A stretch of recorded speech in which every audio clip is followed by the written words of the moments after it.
Nearly £25,000 on her failed attempt to become the Luton South MP.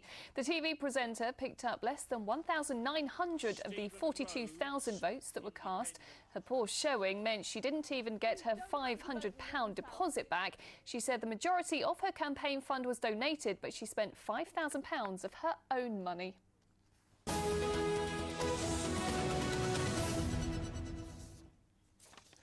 Now it's one of the biggest events in the region's summer calendar, and tens of thousands of people flock to the opening day of the Royal Norfolk Show at Costessey near Norwich. Yes, more than 3,000 animals are there, definitely proof that it's still an agricultural show at heart.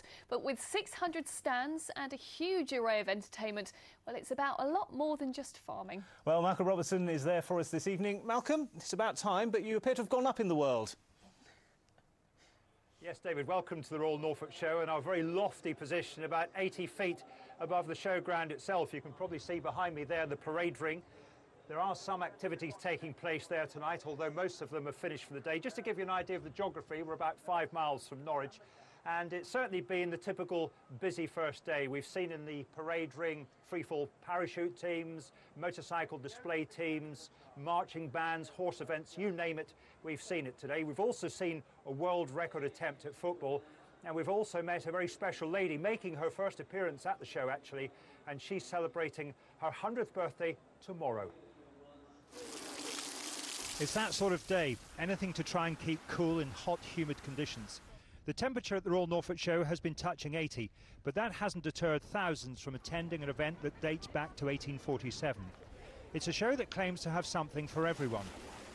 It attracts the very young and the very old. This steam traction engine, Wootton Lady, is 100 years old tomorrow, and in recent years has been lovingly repaired and restored by the Norfolk and Suffolk Steam Engine Club. She left the works and went to the Peterborough show for the July the 1st, 1910. I'm just one of the custodians, really. There's other people who've done a lot of work to the engine over the years, and I hope there's many people going to take it on. Some of the youngsters, like the annual, will take it on in years to come. The armed forces have a sizable presence here, and the various stands have understandably proved pretty popular.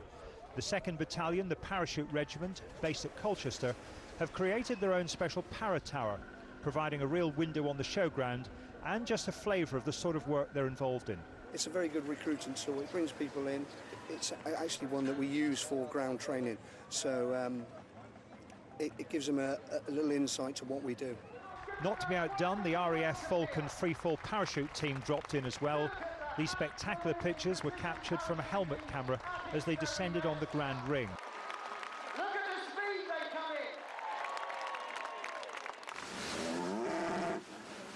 This remains a predominantly agricultural show where just as much time is spent on the animals looking good as it is by those who really made the effort to look the part. Anybody making wedding plans? Well, you might just have got an idea for your mode of transport for the big day.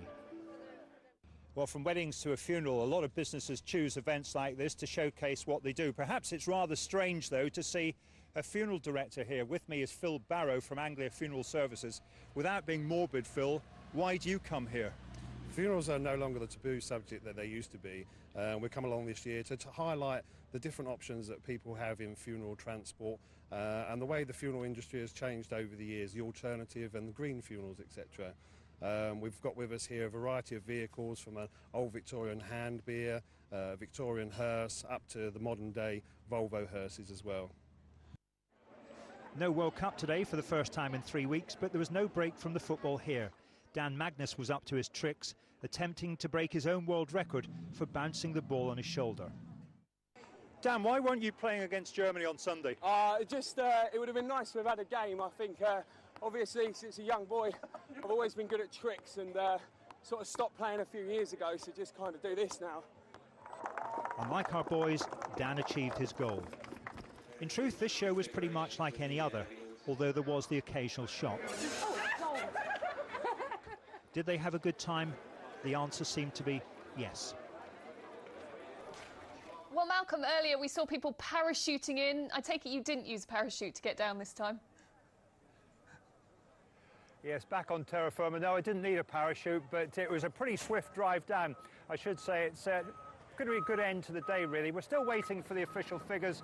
It's probably about 50,000, which is pretty much par for the course for the opening day of the two-day event, which in the current climate is pretty good. I have to say it's not exactly a cheap day out. It's £48 for a family ticket. Then, of course, you have food and drink on top of that. But it is a really good way, I think, of showcasing the very best of East Anglia. It's a very great social mix.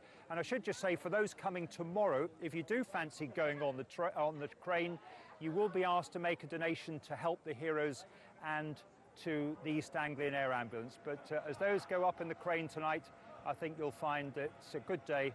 And back to you in the studio. Malcolm, thanks very much indeed. And we'll have the weather from the showground later in the programme as well. A Norwich MP is getting behind a campaign to introduce goal line technology following England's exit from the World Cup. Yes, we had to mention it again. Lib Dem Simon Wright has tabled a parliamentary motion calling for the technology to be used in football matches. England crashed out of the tournament on Sunday, as if you didn't know, when they had that goal from Frank Lampard disallowed, despite all the TV replays showing the ball clearly over the line. And, of course, FIFA President Sepp Blatter apologised to England for the blunder.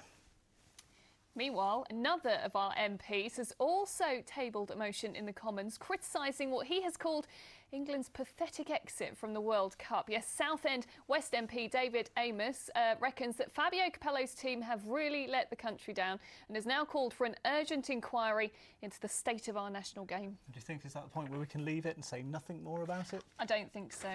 Fabio Capello's fate's still in their hands. Oh, of course, of course. Now, anyway, since Christmas, people living in a Suffolk village have reported seeing a 5-foot bird on the loose, and while to some that may seem rather entertaining, there were serious concerns it may cause an accident. Now, the rhea is native to South America and can run at nearly 40 miles an hour. Today, the RSPCA mounted an operation to catch the elusive bird in Ike, near Woodbridge. Victoria Webb went along too. As its head appears above the corn in the distance, this rhea is about to keep these RSPCA officers on their toes. After numerous attempts to catch it in the past, Mark and his team were hoping they'd get lucky. I'm going to move over here so we don't get through that gap. Since December, the rhea has been making itself at home in the Suffolk countryside. Today it was in Ike, but it's also been spotted around Campsie Ash, Milesford and Wickham Market. Overnight she can wander around quite a bit. She can cover 5 or 6 miles, I suppose, in a night, so no telling where it's going to end up. Today the aim was to tranquilise the rhea, making it easier to catch. But it wasn't that easy, and when it wants to run, it's extremely fast. He wants to go through that gate. It's believed the rhea originally came from a local estate. Although many people have come to enjoy seeing it on their walks, now that it's become more friendly and getting closer to the roads, there have been concerns that there could be an accident. After a few failed attempts, having lured the rhea to the lane, Mark had a better shot.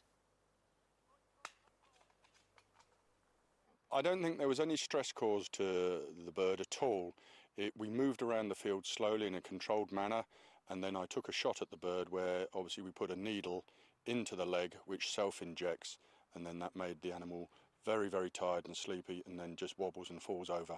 Well, we've been running around that field for about 2 hours, but it's been worth it. They finally caught the rhea and he's off to his new home in Eye. So no more sights like this around Ike, but I've been told the bird is now safe and well with 5 other rheas to keep it company. Victoria Webb, Anglia News, Suffolk. At least it's got a happy new home. Far too hot for running around today, though. So is that hot weather going to continue? We know someone who knows. Here's Amanda Houston. Well, it has been absolutely boiling down here today and ice cream sales have rocketed. And here's a man who knows how. This is Gary, who has been forcing me to eat ice cream today. Gary, how many ice creams do you reckon you've sold today? Maybe 20,000. 20,000, that's probably what I've eaten as well, isn't it? All for you. Yeah. Well, I can tell you, Gary, you'll be selling plenty more ice creams tomorrow. Although not such good news for those of you who are wanting some rain. Let's take a look at the forecast. I bet she's not going to bring any ice cream back for us either. Certainly not. It's not fair. See you soon. Bye-bye. Bye-bye.